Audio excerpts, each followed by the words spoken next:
In this video, we're going on a day trip to Phillip Island from Melbourne with stops at Puffing Billy and Moonlit Sanctuary.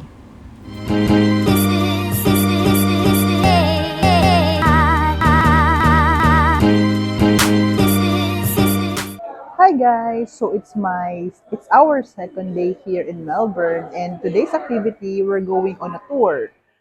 We'll ride the Puffin Billy train and then we'll go to Phillip Island. Let's go. Since we are a group of about 20 persons, we booked a private tour instead of booking individually. This way, we were able to customize our tour and make additional requests. For today's itinerary, we're going first to Puffing Billy for the scenic train. That's about 1.5 hours away from Melbourne CBD. And then after that, we're going to Moonlit Sanctuary. That's a zoo where you can see koalas and kangaroos. And then, it's a long ride. We're going to Phillip Island for the penguin parade. So this trip would be about 12 hours. We left Melbourne CBD at 9:45 a.m. and we'll be back before 10 p.m. tonight.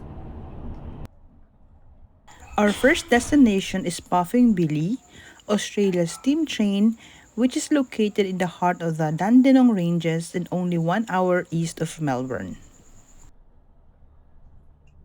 General excursion trains operate daily, but tickets sell fast, so book early to avoid disappointment. Since we only booked a few weeks earlier, wala ng tickets from the Brave to for the Puffing Billy train. So we're on the next leg of the Puffing Billy, which is in Emerald.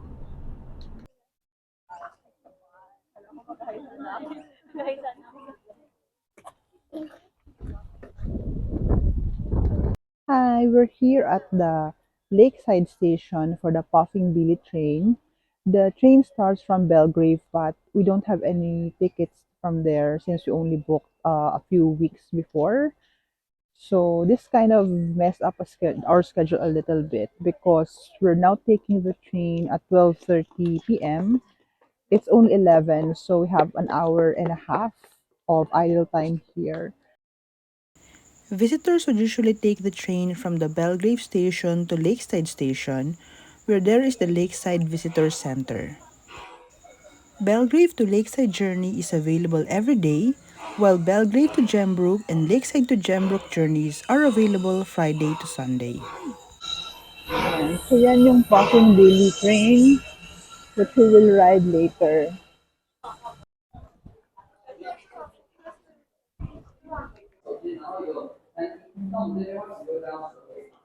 And so there's a souvenir shop at the station and there's also a cafe. There is only one cafe at the Lakeside Visitor Center, so it can get full when the train arrives. So, kain muna kami dito sa may Puffing Billy Lakeside Station. So, here's my food, bacon and egg burger with fries. And then, we also have this. I think it's, I don't know, fish and chips.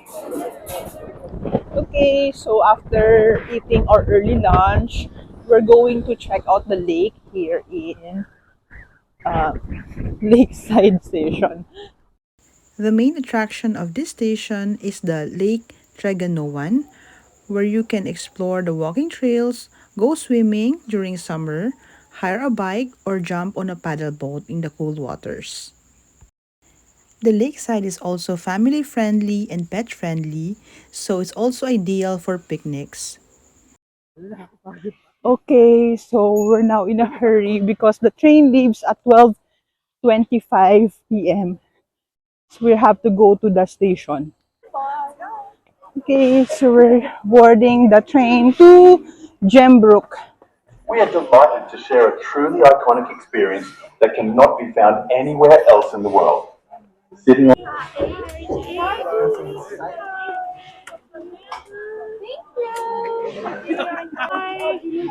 You're encouraged. Carriage E? Okay, thanks.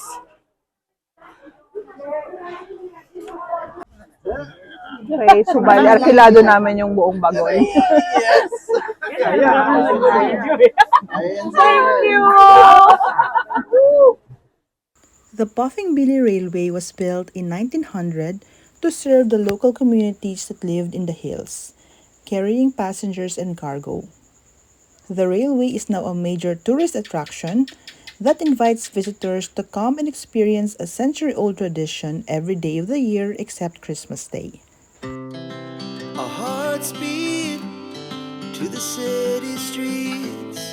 We began to feel the fire. We rise like tall buildings as the chemicals they take us higher. The night's young and it's just begun as she puts her hand in mine.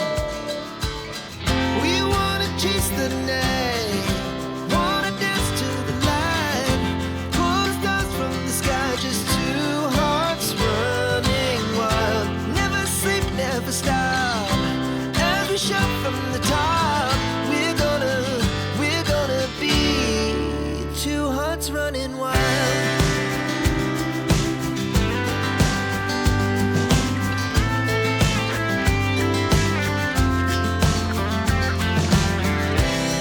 Now the morning is the afternoon. We lay awake in bed. The laughs so loud as the hours pass. We're gonna do it all again. We wanna chase the night, wanna dance to the light, pull the stars from the sky, just Okay guys, so this is the Puffing Billy Railway. This is so much fun because we're a fun group. Actually, since we're 20 plus in our group, this whole carriage is exclusive to us. we're gonna be two hearts running wild. Okay, so we're now in Gembrook station. This is our stop.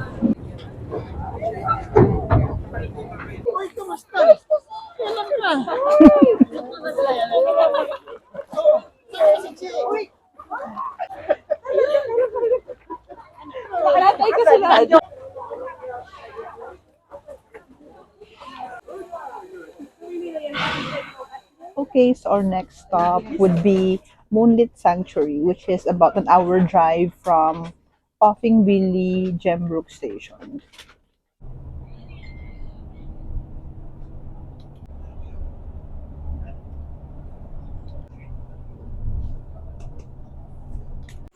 Moonlit Sanctuary is an award-winning wildlife park located 50 minutes southeast of Melbourne CBD. Welcome to Moonlit Sanctuary, the best way to see Aussie animals.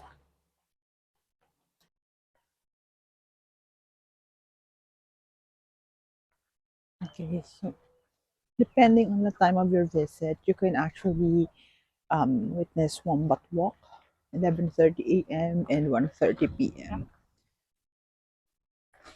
So we have about 1 hour and 15 minutes to walk around the sanctuary. The zoo is open from 9:30 a.m. to 4 p.m. with last entry at 3 p.m. for day tours. This is also a popular day trip from Melbourne or the perfect detour if you're also visiting Phillip Island or the Mornington Peninsula.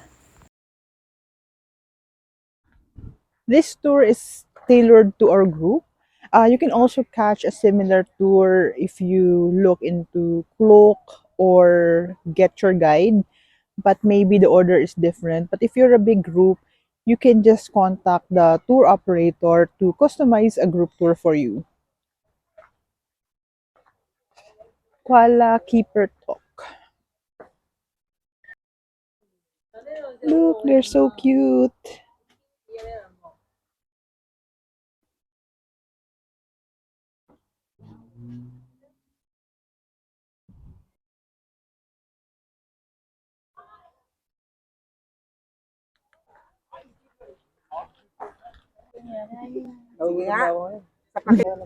Show me your pouch. And so apparently it's a wallaby and not a kangaroo because it has no pouch. This is eucalyptus, the food of the koalas. You can book a guided private tour for 1 to 15 people, which costs 220 Australian dollars. Admission is not yet included, and children must be accompanied by a paying adult.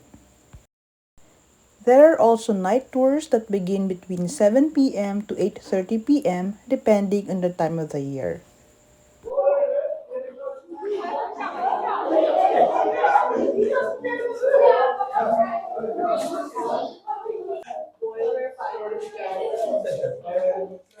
So Darwin carpet python.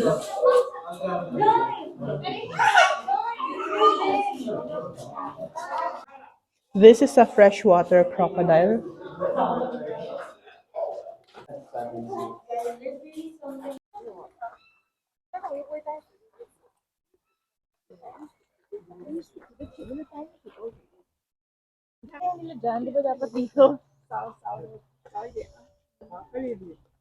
Hi, Wallaby. Hi, Joey.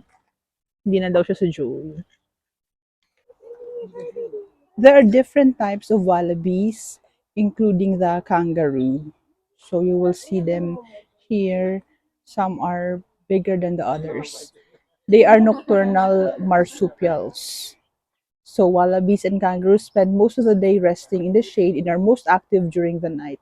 Stone lang, fake So this is one of the types of wallabies. It's smaller than the kangaroo, but look, if you take a closer look, there's a baby inside the pouch.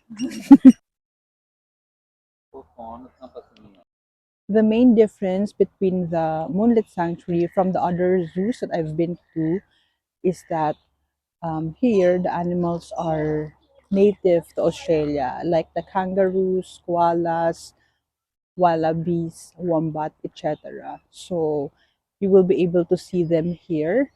And also the animals are not in cages. Of course, there are some enclosures just to separate the visitors from the animals. But the animals can freely roam around the area. So except for the wallabies, when you feed them with permission, just don't go near the animals. Hello.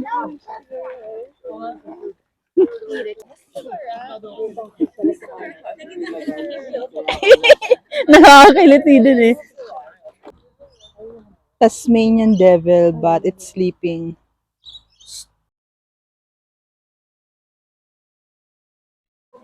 Okay, so let's check the souvenir shop.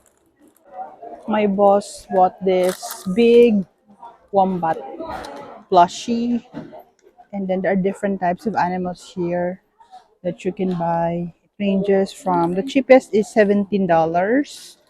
The minis, I bought one Tasmanian devil, and then are 24, 39, 36, depending on the type.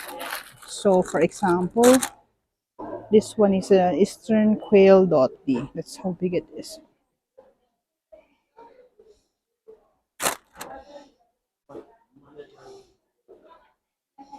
This is a wedge-tailed eagle.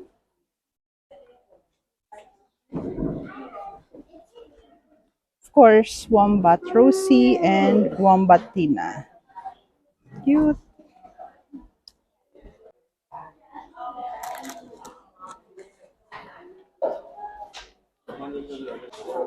Keychains cost $10 to $15. Keychain and can openers. Okay, so that's it for Moonlit Sanctuary. We only stayed here for 1 hour and 15 minutes, and I think it's enough. Maybe 2 hours would be better if you want to really read up on the animals. Our next stop would be Phillip Sanctuary to see the penguins. It would be a long ride.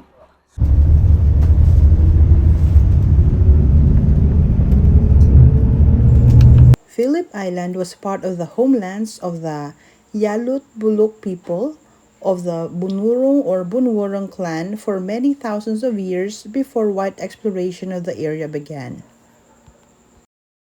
There's a bridge that connects the island to the mainland, so you don't have to transfer to take the ferry or boat. Phillip Island is famous for its wildlife and, of course, the penguin parade. But before that, we're off to the Nobbies Centre. Crossing. So funny. Again, see? Okay, so look, there's this kangaroo here. To get to the Nobbies Centre, follow the road past the penguin parade through the scenic Summerland Peninsula until you reach the very tip of the peninsula. We're now in Phillip Island, but before the penguin parade, which is scheduled later this afternoon, we're now here at Nobbies Centre. We'll stay here for about 20 hours and then before going to the penguin parade.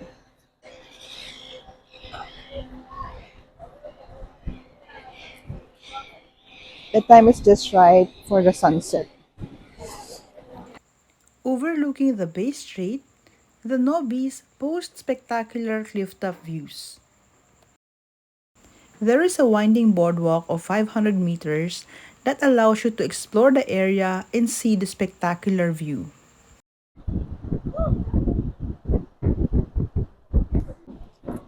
Western Port is an area rich in biodiversity.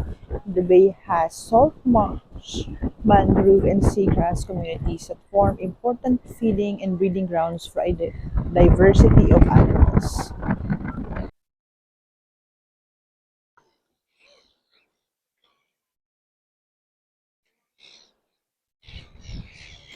We only spent a few minutes here at the Nobis Center because of the schedule of the Penguin Parade.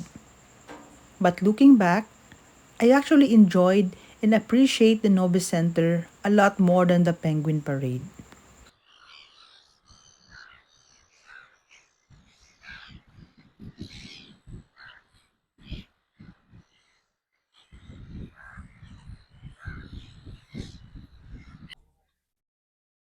Okay, bye, Nobby Center.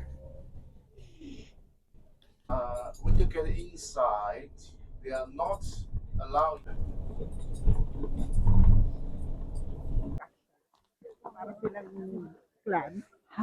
Okay, so we're going now to Penguin Parade, but we can take videos of the penguins. So,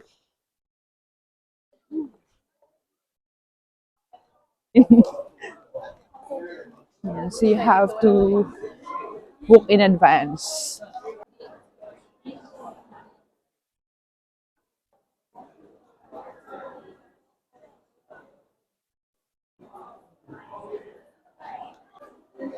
Okay, so last night, number of penguins that arrived last night, Phillip Island is home to the largest little penguin colony in the world, but you are not allowed to take videos or photos during the parade.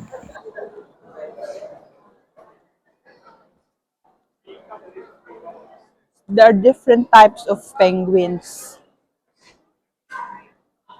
and they're located in different parts of the world. For example, the Magellanic penguin, which you can find in South America, and then the royal penguin in New Zealand and Australia. The Penguin Parade is for people who really want to see the seabirds swaddle home from the ocean to their burrows any night. But you have to see them from the platforms and boardwalks. If you want to see penguins walking up close that allows you to take photos or videos, then you can visit other places. I've seen penguins up close at the Asahayama Zoo in Hokkaido, Japan. Before or after the penguin parade, you can also purchase souvenirs at the visitor center. There is also a cafe and a restaurant.